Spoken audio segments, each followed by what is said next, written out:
السلام عليكم ومرحبا بكم في هذا الفيديو جديد. في هذا الفيديو جديد غادي نشوفوا فيه الجزائري الحر فؤاد سبور واللي غادي يعلق على الانسحاب ديال دولة الجنرالات من السباق على تنظيم كأس افريقيا 2025 امام المغرب. فالجزائري الحر فؤاد سبور غادي يخرج طول وعرض في كبرنات الجزائر وفي رئيس الاتحادية الجزائرية لكرة القدم، لأنهم بالرغم أنهم عارفين أنه من سابع المستحيلات باش يقدروا ينافسوا سيادهم المغاربة على تنظيم كأس إفريقيا 2025، إلا أنهم حطوا الملف ديالهم وداروا حملة إعلامية ضخمة وكانوا يستحمروا الشعب الجزائري طيلة سنتين، وكانوا يقولوا لهم باللي الجزائر غادي تفوز بسهولة لتنظيم كأس إفريقيا 2025. لكن ملي جاء الوقت على الإعلان على البلد المضيف سحبوا الملف ديالهم بكل مهانة ومدلة واستعرفوا بالهزيمة ديالهم أمام سيادهم المغاربة. المهم بلا ما نزيد نطول عليكم في المقدمة ونخليكم تشاهدوا الفيديو، ما تنساوش تدعمونا كالعادة بالإعجاب والتعليق. بالنسبة للإخوان ديالنا اللي أول مرة كيشاهدوا القناة كنطلب منكم تشتركوا وتفعلوا زر الجرس باش توصلوا بالجديد ديالنا دائما.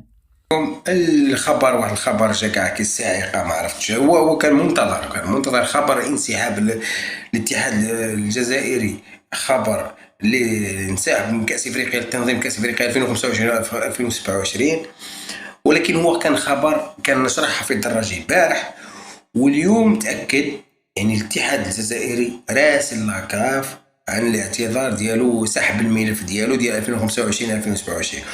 هنا جينا نشوف واش قرار صائب ولا مش صائب، يعني على بعد نهار، يعني غدوه غادي لاكاف يردوا عليهم وغدوه يقدروا يقلعوا الدوسي ديالهم، ولكن واش قرار صائب ما صائبش هاد الوقيته انا والله ما عرفت. يعني الناس راه تحلل بزاف، يقول لك هو قرار صائب من رئيس الاتحاد الجديد، يعني والمشكله اللي وقع فيها رئيس الاتحاد الجديد، يعني عنده الحق ما عندوش الحق، ولكن القرار ما تاخذوش رئيس الاتحاد الجديد، تاخذته مع على السلطه يعني من الدوله، لانهم عرفوا. انا نقول لكم الحقيقه، يعني في اخر لحظه عارفين بلا المغرب ينظم كاس افريقيا 2025، السنغال تنظم كاس افريقيا 2027، نيجيريا والبنين راهم يقولوا حتى هي حسمت الملف ديال 2029.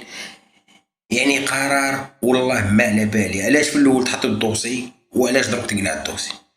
هذا هو المشكل، هذا هو بالموضوع، علاش في الاول حطيت الدوسي وعلاش دروك تقلع الدوسي. يعني في اخر لحظه في اخر قرار، يعني كيف كي انسحبت كي قعدت. علاش في الاول حنا كنا نقول لكم اودي ما تقلعوش وما ما تحطوش كاع، مين حطيت سواء تكمل سواء تولي مارشاريال عندما ولات مارشاري كيف يعني هي يعني علاش حطيت في الديبار وعلاش قلع الضرب؟ انا هذا هو السؤال اللي ما طاح في راسي. يعني حفظ الراجل البارح كان اعلن هذاك الخبر، قال لك راهم غادي يدرسوا، اليوم الخبر خرج حقيقه،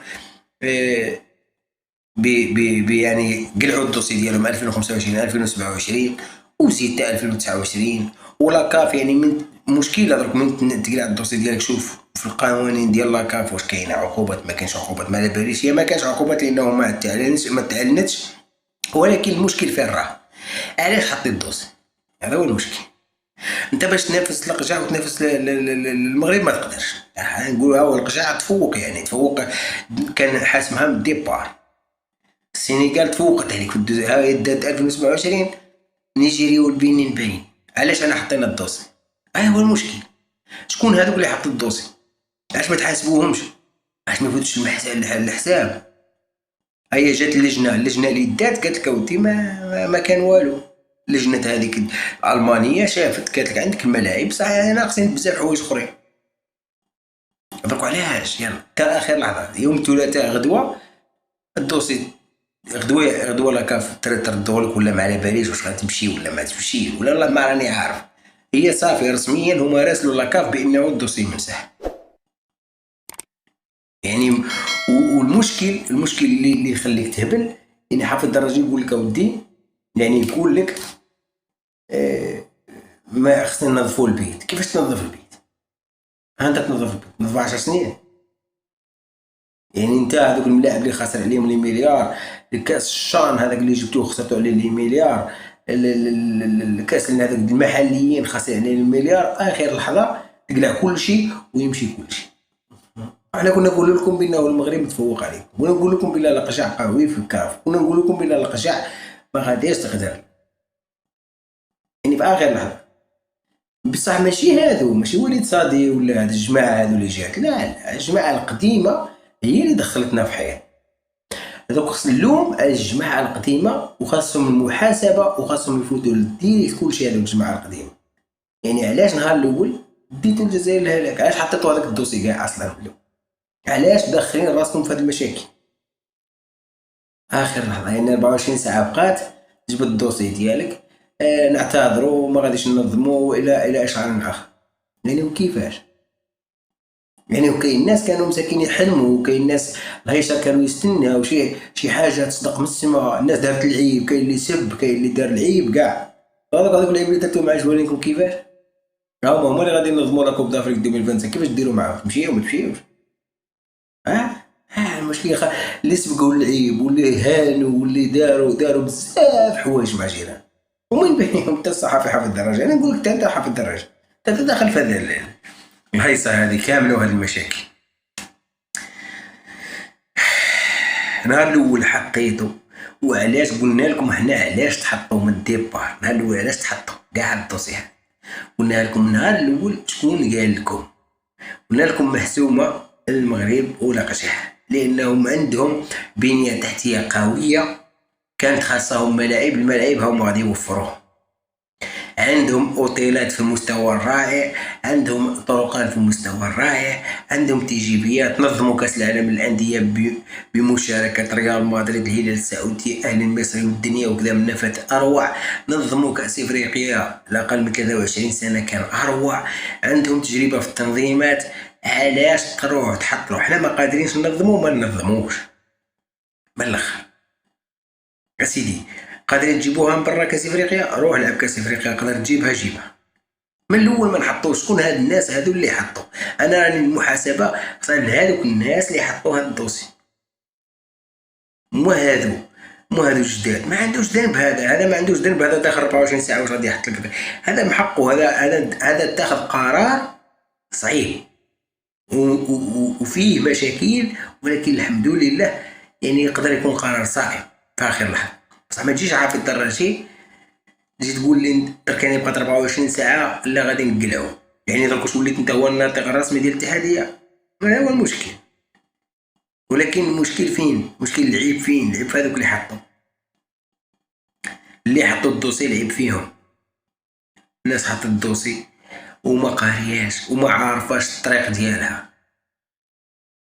علاش درك المشكله كي قلع الدوسي كيخلي الدوسي انت منهزم. يعني منهزم دوفيس، وعارفينها منهزم. حنا من شهر 7 2020 من 2022 وعارفينها محسومه للمغرب ومحسومه للسنغال ومحسومه، لانهم الناس هذوك خادمين. الناس كرويين. ما تجيش تقول لي كولاسه ولا عوساسه ولا مؤامره. لا، المغرب متفوق عليك كرويا، السنغال متفوق عليك كرويا، والمغرب راك تشوف في كل كاتيجوري منتخب قوي. السنغال في كل كاتيجوري منتخب قوي. حنا عندنا الى المنتخب. ما تبقاوش تبلعطوا الناس بالمؤامره والكولاسه والتخربيق. كان لا كولاسه لا والو. افريقيا الناس راه تخدم. حنا درك عاد بغينا نخدموا، بغينا ننظفوا البيت، وبغينا نريقلوا، وبغينا. فهمتوا ولا ما فهمتوش؟ ما تغلطوش الناس تقولوا لهم لا راه كان لا مؤامره لا والو. هذوك الناس فاتونا بسنوات ضوئيه. درك حنا باغيين ننظفوا باش نلحقوهم. هي الحقيقه اللي خاصها تنقال للناس برا ولا تقال في الفيسبوك. بصح باش تجي دير العيب وتسب ناس وتهين ناس وديك المره في الزلزال مخرجين كذوب وراه غادي الكاس افريقيا يقلعوه وكذا. انتم اللي انسحبتوا. يلا في الزلزال شلا ما خرجتوا، اليوم انتم انسحبتوا. يلا وريني حنت يديكم. علاش ما كملتوش لاخر لحظه؟ علاش ما كملتوش لاخر لحظه معاهم؟ خليتو رئيس الكاف مسكين. رئيس الكاف يمكن مش هرب ولا ما مش هو شاد هذا الدوسي ويخمم كيفاش يدير يسل الكاف. في اخر لحظه انسحبتو. شفتوا كيفاش؟ مين ما كانش عندكم الجهد علاش تدخلوا الدوله في حياتنا؟ حنا غير واش مفاضيحه الفضيحه. علاش هاد الناس هادو اللي داروا هاد الفضيحه ما يتحاسبوش؟ هي راه فضيحه اهانه. يعني وتنسحب راه تقول لي نسحب بشرف، ولكن مالاش. حتى اخر لحظه بقاتك نهار. لو كان ساعات هذه 4 شهور ولا 3 شهور ولا تقدر تجي عليك، ما نعرف. المهم انا ما نقراهاش والله العظيم، ما جبرت لها حل، ما جبرت لها دواء، كذب عليكم والله ما جبرت لها حل، ما جبرت لها دواء. نقدر تكون عندها حل وتقدر تكون ما عندهاش، لانه باش تجي لاخر لحظه وتنسحب يعني مشكله في مشكله. بصح كيف كي تقعد بقات لك نهار، يعني نهار غدوه 24 غدوه 3 ل 4. مين الله غالب. واش غادي نقول لكم والله العظيم الا رانا ملاش، لانه كاين ناس كانوا يخدموا، ما عرفتش واش هذا الاتحاديه الجديده قادره باش تنظف البيت وتريكل ومنا واحد 50 سنين، واش ما قادراش. الله غالب، اللي فيها الخير يجيبها الله. واش غادي نقول لكم، كارثه وصافي والله الا كارثه، والله راني معصب وكارثه والله. لانه النهار اللي كنا نقول لهم ودي كاس افريقيا مضمونه للمغرب محسومه للسنغال، الناس كانوا يضحكوا علينا، ما عارفين والو، غير مساكين مدرمين ما عارفين والو في هذه كرة القدم، ما عارفين. هذو اللي كانوا قدام ماشي هذو اللي جاو جداد، ان شاء الله يخدموا. يلا السلام عليكم. السلام عليكم ورحمة الله تعالى وبركاته. إذا كيف ما شفتوا كان هذا هو الفيديو ديال اليوم، نتمنى تكونوا تفاعلتوا معه بشكل كبير. بالنسبة للإخوان ديالنا اللي أول مرة كيشاهدوا القناة، كنطلب منكم تشتركوا وتفعلوا زر الجرس باش توصلوا بالجديد ديالنا دائما. تهلاو في راسكم ونتلاقاو إن شاء الله فيديو جديد.